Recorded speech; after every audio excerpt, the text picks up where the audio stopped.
So good morning, everyone. Welcome to our March 24th presentation. Today, we're going to be talking about how to use the STEM4Iowa.org lesson plan repository. I'll be sharing my screen and pointing out a few features today of that, and then we actually have a lesson plan demonstration for you today.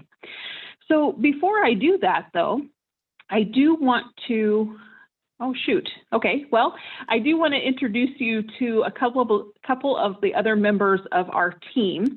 So we do have Patrick Rice on the call today. Patrick is with the Science Center of Iowa. And Patrick, not to put you on the spot, but if you care to come on camera and unmute and just say good morning, that would be great. Yeah, I'm still walking. I'm sorry, I'm walking to my locations, yeah, I'm with the Science Center of Iowa. Like Crystal said, I've been part of the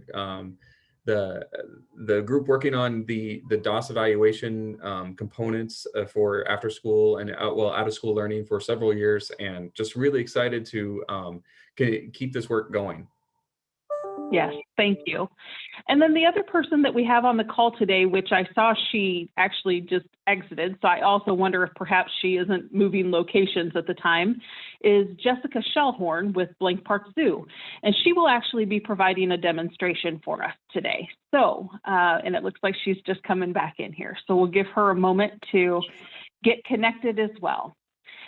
So just a little bit of background.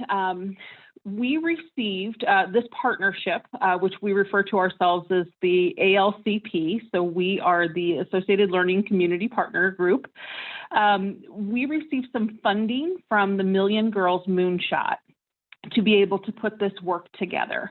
So we've actually presented a series of professional development offerings, and that money also allowed us to do some of this lesson plan development, and that's what we're going to see today. Jessica, I don't mean to put you on the spot, but if you don't mind unmuting and just coming off camera just to say good morning to everyone. I kind of did a casual introduction of you while you were getting reconnected, and just simply explain that you'll be joining us later for the demonstration part. Yeah, hi everybody, I'm Jessica Shellhorn with Blank Park Zoo, and I'm excited to demonstrate one of our activities for you guys today. Yeah, great. So we have a really kind of a nice size group today. I would encourage you at any time, if you would like to open up for any questions, I'm perfectly fine with you unmuting and doing that, or you can always drop that into the chat as well. So let me go ahead and pull up the website. And can everybody just maybe give me a thumbs up if you can see the website that I'm referring to right now? Perfect. Great. So this is STEM4Iowa.org, and I'll drop this link into the chat in just a moment so that you can go ahead and grab that and access this anytime you want. I'm going to point out just a few features of the website in general today, and then I'm going to move to the lesson plan repository, show you some of those features, and then, like I said, we'll turn it over to Jessica for a presentation. So this website, this is our homepage, and as you can see, we try to make it as user-friendly as possible. Just a couple of things that I would point out on this page is as you scroll down, if you are interested in knowing the history of the ALCP group, and again, that's our Active Learning Community Partnership, this group consists of the Iowa After School Alliance, Blank Park Zoo, the Science Center of Iowa, and the Iowa Children's Museum.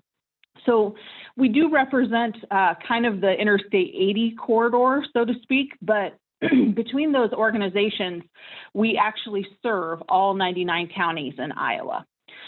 Patrick referenced the Dimensions of Success, or DOS, is how we refer to this. This is kind of a model that we use to ensure high program quality and high levels of STEM engagement. So there's a little bit more information here, and there's actually a live link that you can click on to go find out more about Dimensions of Success. We have direct links here. We also have direct links on the top of the page, and I'll actually be using those in just a moment. And then if you're interested to learn about why we do this work, we have some information about our impact and need. And then we also have information about our partners that you can simply scroll through and find out about each of those entities. So the next thing that I'd like to point out is at the very top of the page, you'll see that we have this tab for professional development. So if you click here, this will take you to our professional development page. There's a little bit of an introduction here, and then we have our training calendar. So as you can see, we have our upcoming training, which is happening as we speak right now. This eventually will look like this.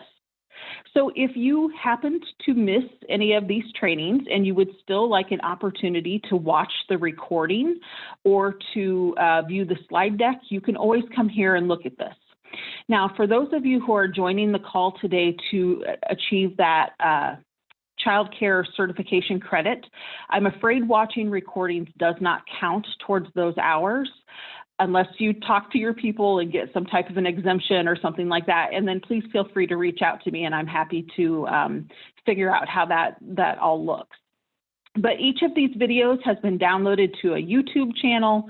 It's as simple as clicking on that and being able to access that information. We've also included the presentation itself, which is the slide deck. And then we have also included the chat log because sometimes it's helpful to be able to see some of those questions and the answers or other people's responses to those calls as well. So we've done trainings on how to incorporate that peer role modeling component for your STEM programming, how to effectively engage families, how to build strong mentoring relationships, and we kicked it off with a reimagining engineering with girls leading the way. The funding for these professional development sessions technically ends at the end of March. So, but the good news is that while we've not received official notice, all signs are pointing to the positive that we will be able to have some funding for the upcoming year to be able to provide additional professional development offerings. So keep looking at this website for more information to come. Does anybody have any questions about any of the pages that I've shown so far?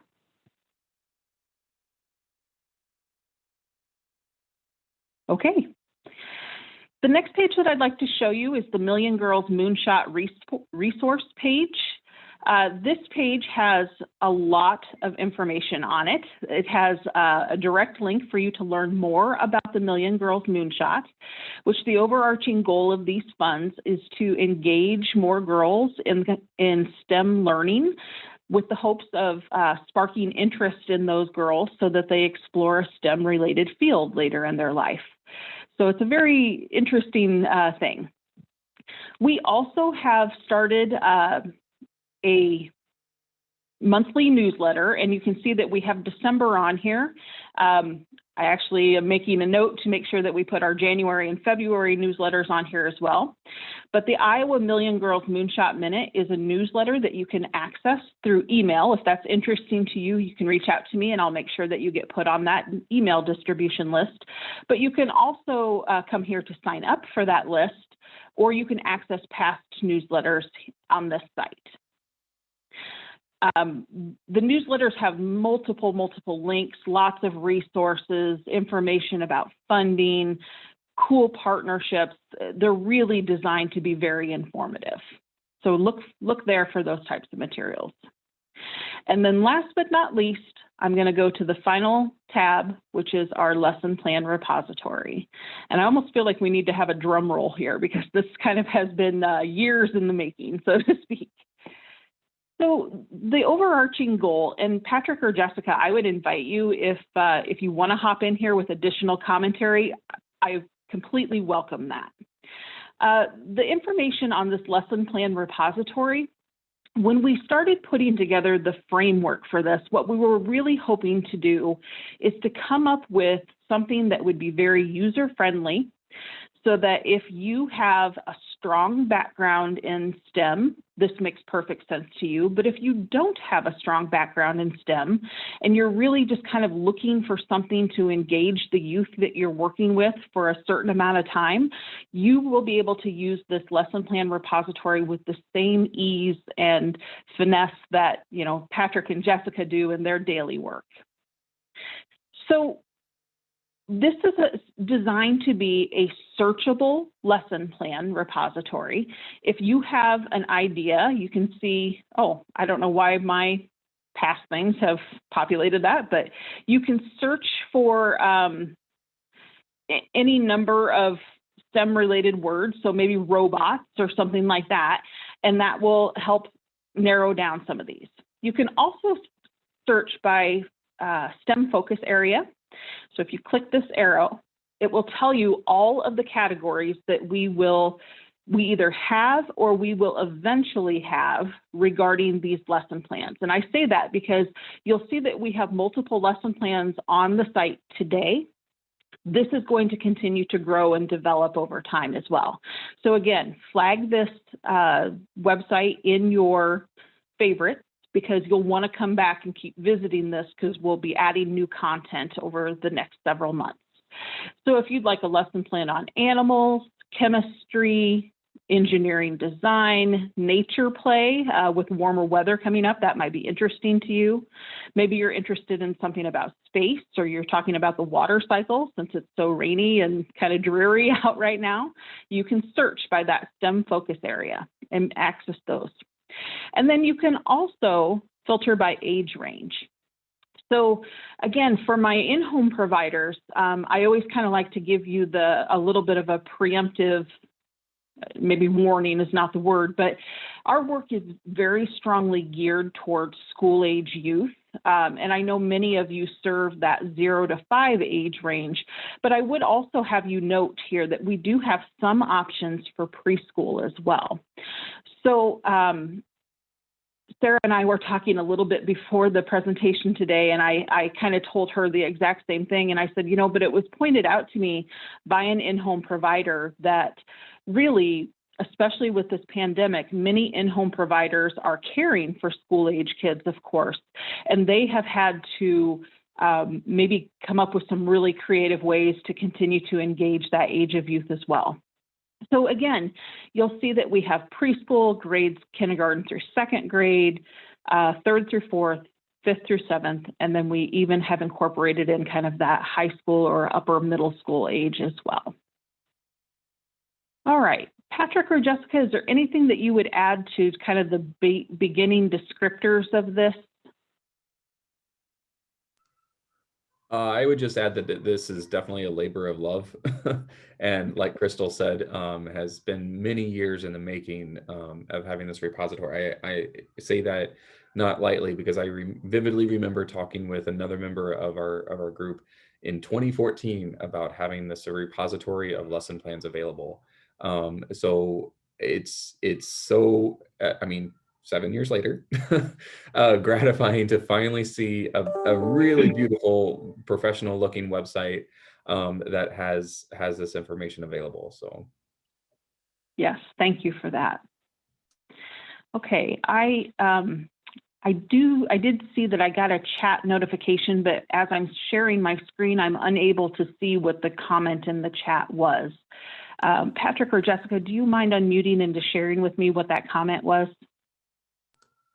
Yeah, it says, our lessons also divided between virtual and in-person. And right now, I don't believe we even considered that.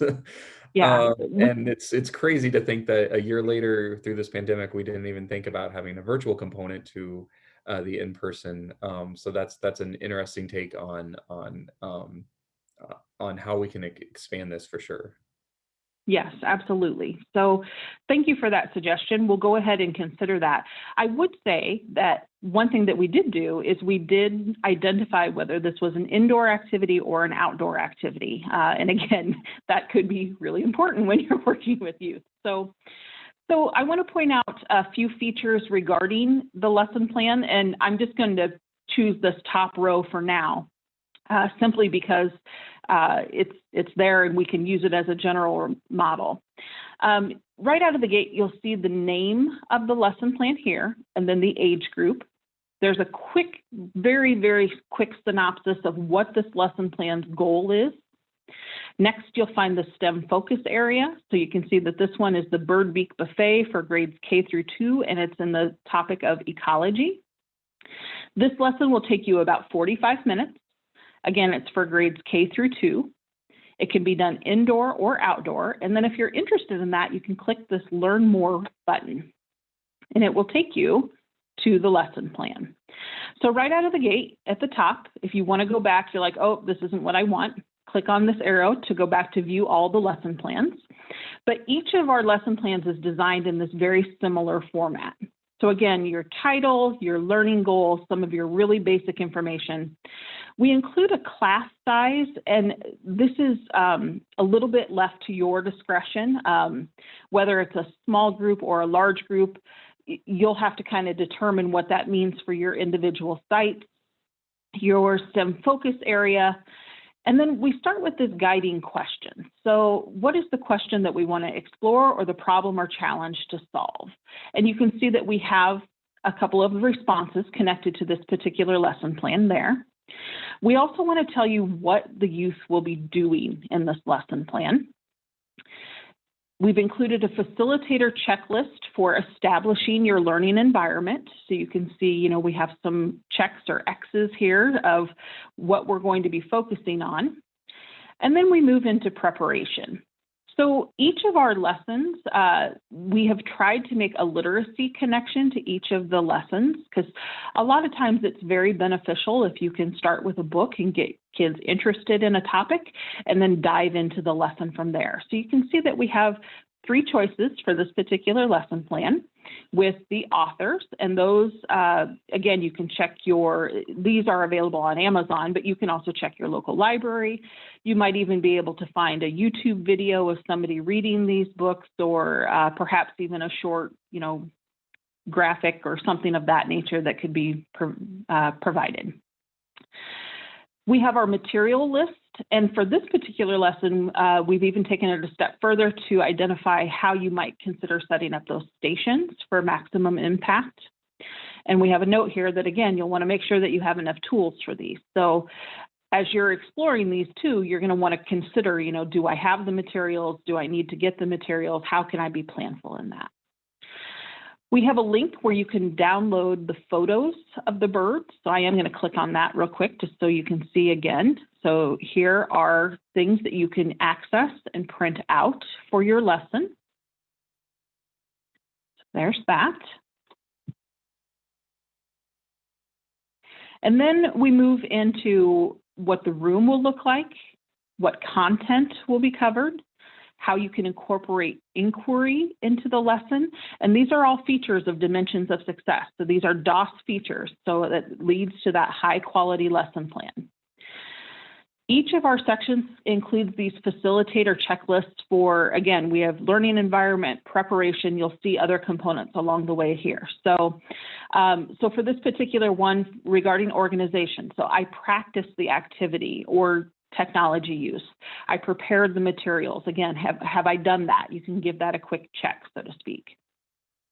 And then we dive into the activity. So we have the introduction. We've also provided general guidelines of how long we expect each of these lessons to take.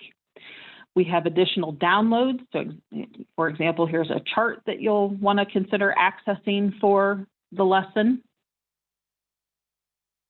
We have a book suggestion. And then again, our facilitator checklist so that you can introduce the activity in an engaging way. Activity engagement is actually doing the lesson. So we've provided some instruction here. Again, a little bit of guidance about time, questions that you can use for prompting, because sometimes you have a child or a youth who is maybe they're not necessarily engaged, or maybe they are, having a bad day or something like that. What we really want to have you think about is ways that you can really get them excited about this and get them into that activity. And again, there we go. Okay. And I think, again, I saw a chat question pop up. Patrick or Jessica, do you mind relaying the information to me? Yeah, it's asking, are you able to help us find facilitators for these lesson plans in our area? So the wonderful thing about this is that you can absolutely access, you can put in a request to Blank Park Zoo, the Science Center, or the Children's Museum to be able to partner with you to help provide these lessons. But again, these are designed for you to be able to read through the lesson and implement them yourselves as well. Patrick or Jessica, is there anything else that you would add to that comment?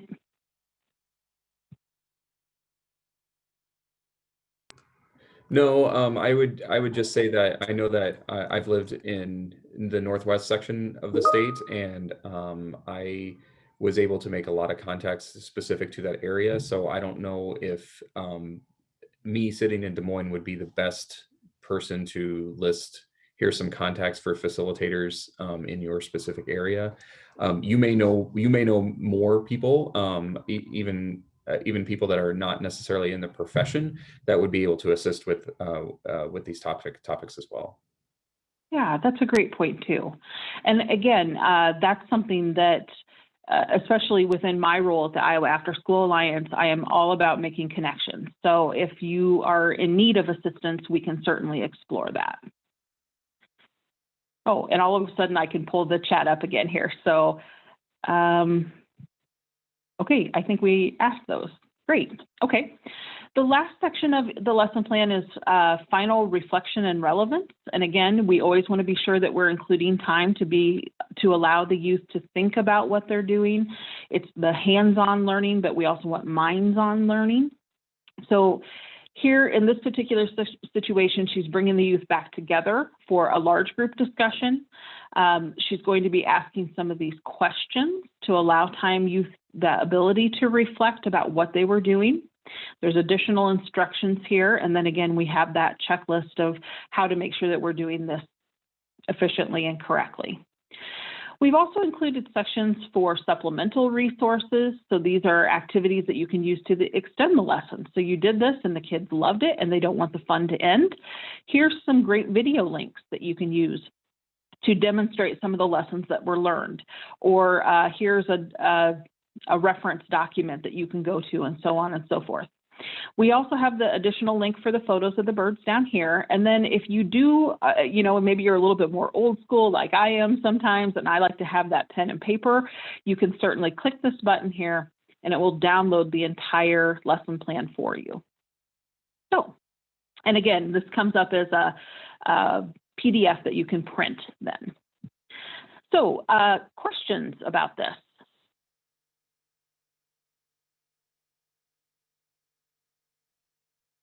And again, that's just one example. So I am going to go back and view all lesson plans here. So as of today, we have our bird beak lessons divided by ages. We have lessons on friction, how to grow plants, I Spy Science, ramp exploration, STEM, ball play, slime challenges, traveling seeds. And again, there will be many more lesson plans to come here. So if there are no further questions about the site itself, I think I will turn it over to Jessica so that she can do a quick demonstration for you. So I'm going to stop sharing my screen. And Jessica, if you plan to share a screen, you should be able to do so right now. Awesome. I will not be sharing a screen. Can you hear me okay? Okay, perfect. All right. I will not be sharing a screen. Instead, I'm going to turn my camera around. Maybe I'm on an iPad. I apologize. All right. So here, if I get that out of the way here. Oh, camera. Sorry. I have to remember. Flip. There it goes. Okay. So here I have my setup. So I'm just going to demonstrate one piece of the lesson because unfortunately we don't have time to do the entire lesson from beginning to end. But so where I'm at now, I'm after the introduction to the activity. So at this point, you would have already done your circle activity, which is talking about what bird beaks are. So if you don't know what a bird beak is, it's the mouth and nose parts of a bird. And you're going to kind of talk about how birds have different shapes of beaks or bills depending on what kind of food they eat. And so during the introductory activity, we're going to kind of talk to kids about what kind of tools do we need to eat different foods. So one of the charts I made as an example, I guess I can show you here on my lesson plan. I have it printed out here. So there I have a chart. Sorry, it's in black and white. So we have, let's see, this is spaghetti and meatballs. This is a bowl of soup. And here we have an uncut pizza. And here I have a picture of a fork and a knife and a spoon. And so here, I guess you would just have, and during your circle time, you'd have kids kind of vote which utensil do we need for different things. And then you can introduce our birds. So here we have some different birds and talking about what do we notice about the different shapes of their beaks or bills. All right, so you have kids point out that. And then we'd break into our different stations. So this activity has, let's see, I think it's 5 different stations. Yes, 5 different stations. And so here I have just one of them. I have a pan of dirt or soil. You could also use sand. And inside it, this is, I'm doing the, I should mention, I'm doing the 3rd and 4th grade lesson version of this lesson. Depending on the age group, you're going to have different things in your bins. So in this bin, I have bits of yarn in here. And so what we want the kids to do is at this lesson, we have our pan. Over here, we have the different tools we're going to use. So we have scissors, a small strainer, a cup, a pipette, and I didn't have tweezers with me this morning, but I did find one of these that acts just like tweezers. So I think it's a little chip clip, excuse me. And then here I have our pictures of our birds. On the other side, I also have our other birds. So we have 5 different birds, 5 different tools. And what you want the kids to do is kind of think about, without a lot of giving them answers, we really want the kids to think about it. So you're just going to explain to the kids, all right, here's your pan and your food. Now these are your tools that represent your different bird beaks. Figure out which one works best for this food. All right, so here the kids can try a pipette. Does a pipette pick up the yarn? No, it doesn't. Let's see, how about a cup? Does a cup pick up the yarn? It does, but what happens when they pick up the yarn? They also get all this soil. So maybe that's not the best tool to use for this pan. Okay, well, let's try the strainer. The strainer has holes in it. Let's see here. It's a little hard to pick up the food, but I could do it. But I still have a bunch of dirt and soil in there. So maybe that's not the best tool. Okay, maybe I'll move on to the scissors next. Let's see if these scissors, I'll try with my right hand since that's what hand I am. All right, let's see here. Do these scissors pick up the food? They do, but if we were a bug or a worm, we'd probably slice right through them with these scissors. Luckily, this yarn is kind of stronger than my kid scissors are, so it's not cutting them, but it's probably not the best tool. So then let's try this one. This is our last one. Let's see here. Oh, if I'm a bird, I'm able to get all the different pieces of food right here, and I'm not getting any of the dirt. So we figured out that this is the best tool to use for this particular station with the dirt. So then what we want the kids to do is come over and look at these pictures. All right, which bird do we think this represents? Does it represent our swan? The swan has a large flat bill. I don't think this is a large flat bill. That's meant for tweezing. How about our hawk? Our hawk has a curved, sharp bill. Well, that's not really what this is. Let's see, our hummingbird has a long, skinny bill. Again, I don't think that matches this. So let's look at our other 2 birds. We've got a pelican and we have a sandpiper. Let's see our pelican. Again, it looks similar to the picture, but if we notice this is the pelican, part of the pelican's bill, and this expands and holds a bunch of water. So you could also have a picture of a pelican with his bill expanded. So that way the kids could see that bottom part of his bill expanded. And then let's look at the sandpiper. The sandpiper has a short pointed beak, similar to this, to use for tweezing. So I would say, and if we can, the picture kind of gives it away too. We kind of see the ground here. I would say that the sandpiper is represented by this particular bill. And so what you would do is you'd have, I'll switch the camera around so you can see me. You'd have the different stations set up. You'd have a station with water, a pan of water. You can see that I just used an aluminum pan. You don't have to use an aluminum pan. That's just what's really easy to use. And so you could also use a pie dish, a baking dish. You could use a puddle of water outside if you wanted to, or you could take this outside easily and just have piles of the substrate on the ground. And the different materials. So we've got a station of sequins and water to represent, okay, an animal that is apparently aquatic. They live a lot on the water. And so what's something, but they don't want to scoop up all the water. So, and they just want to get the sequence for their food. And so you kind of go through the different animals, and the kids are going to learn not only what shape that bird's beak or bill is, but they're also going to learn kind of about where they live, what kinds of food they eat, all of those different things. And so as a facilitator, what you can be doing is you can just bounce around to the different stations and just ask the kids questions.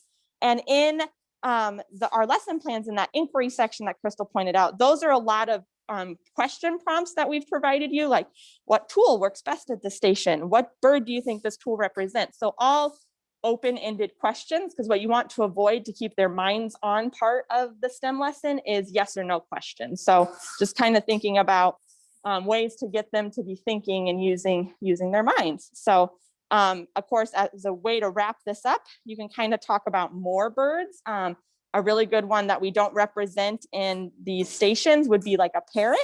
So you could, if you have access to a nutcracker, you could grab a nutcracker and tell the kids, what kind of animal do we think this nutcracker, or what kind of bird do we think this nutcracker represents? And then you can talk about how parrots have really strong beaks to crack open nuts in the rainforest.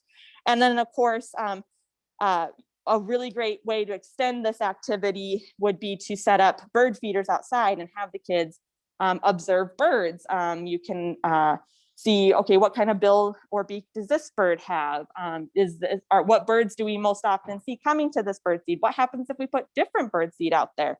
And that's a way to get it more relevant so the kids can kind of look at the birds in their own backyard. Because a lot of these birds that we show you pictures of don't live in our backyard. So that would be a good way to kind of connect it to home. So, and of course, there's always the zoo and the science center that would love to come talk to you guys about birds. And I'm sure the Iowa Children's Museum even would love to come talk to you guys about birds. So that's kind of it. If anybody has any questions, feel free to ask them. I think I see one in the chat. Yeah. Well, I'm just going to switch the screen here again. Okay. So Jessica, thank you so much Yeah. for that presentation. Regarding the question in the chat, Mary Sue, you had said some of our titles do indicate the grade right out of the gate, others do not. Where you'll want to check is this kind of orange colored icon that looks like a person down here, and that's going to tell you the grade that it's appropriate for. So each of those do have a grade. You can see here's a preschool one, here's a K through 2.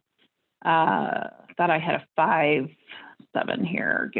Here's a 5-7, and so on and so forth. So that's how you can do that. Does anybody have any questions for Jessica?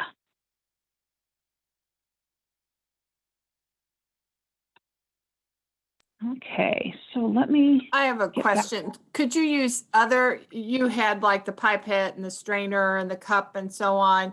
Have you ever tried different types of things for youth to use to pick up the items? Or have they suggested things that they would like to try? So I tend to use whatever I have laying around to do this activity. Because I do happen to have just a kit for this particular activity put together that's always on hand. But a lot of times I forget to go grab it when I'm doing the activity. So I kind of just make things up as I go. I think that would be a really great way to expand it, is having kids build their own bird beaks. And so if you don't have access to all of these tools, using just a couple of them and just making sure you have the corresponding bird that goes with the tool would be perfectly fine. I know not everybody has access to pipettes necessarily, but you could always use if you have eyedroppers. I used to save all of the eyedroppers from my infant medicine boxes when my kids were younger. So we use those eyedroppers, or if you have even kind of a syringe might work a little bit too. If you have old again, with infant medications, that kind of thing. You could use those instead of pipettes.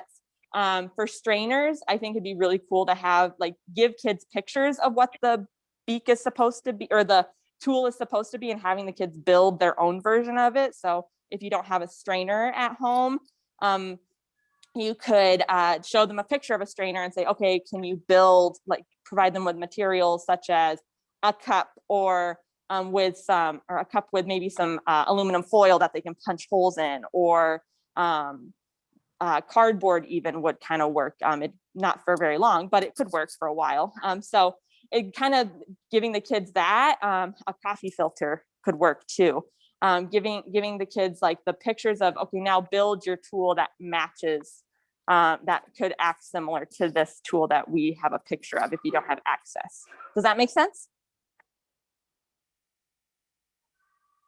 Yes, thank you.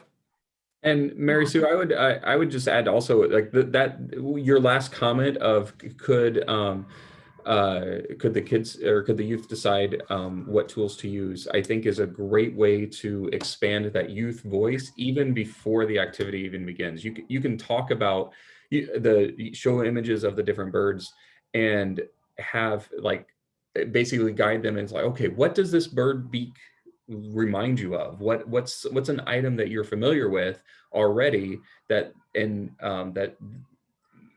is similar to what this bird beak does?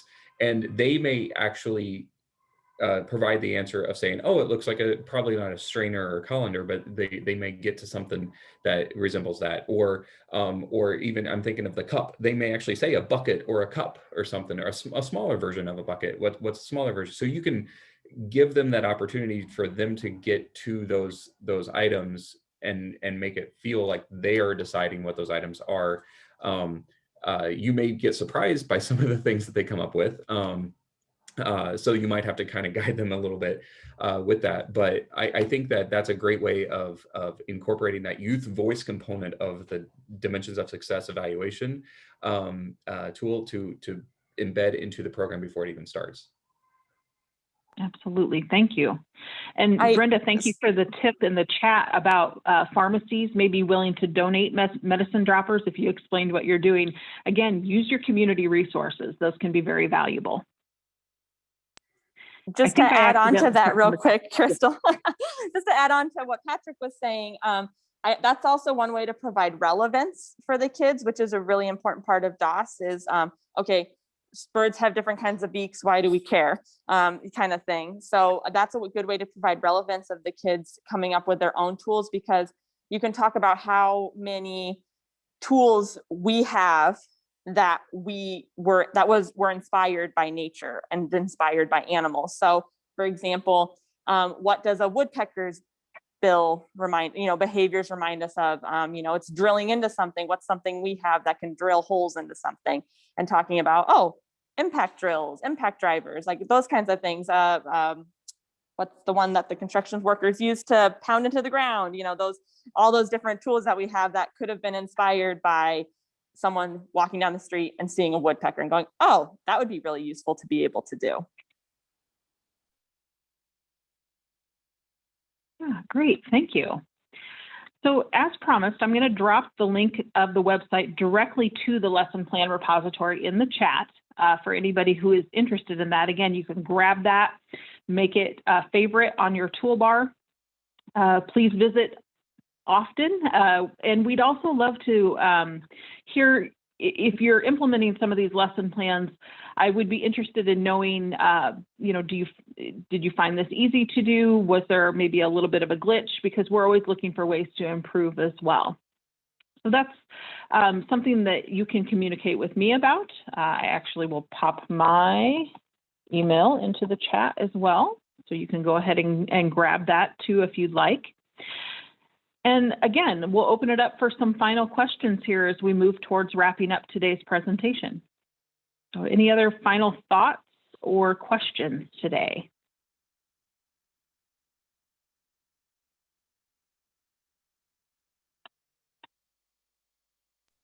I think we're looking forward to exploring it, and then we may have questions. Yes, absolutely. So, Okay, so if there are no further questions, I am going to put one more link into the chat, and that is a link to a SurveyMonkey. There's just a couple of quick questions that we'd like regarding each of our presentations. We ask people to hop on. It really should take you just maybe 2 to 3 minutes to be able to complete. So if you can grab that link, go over there and give us a little bit of feedback about our professional development offerings, we really greatly appreciate that. And with that being said, if there are no further questions, I want to say thank you to everybody for joining today. You'll find the recording of this session on the website. I usually say within 24 hours. It takes me just a little bit of time to download it, upload it, and get it posted. So look for that there. And I wish you all a happy Wednesday. So I'm going to stop recording.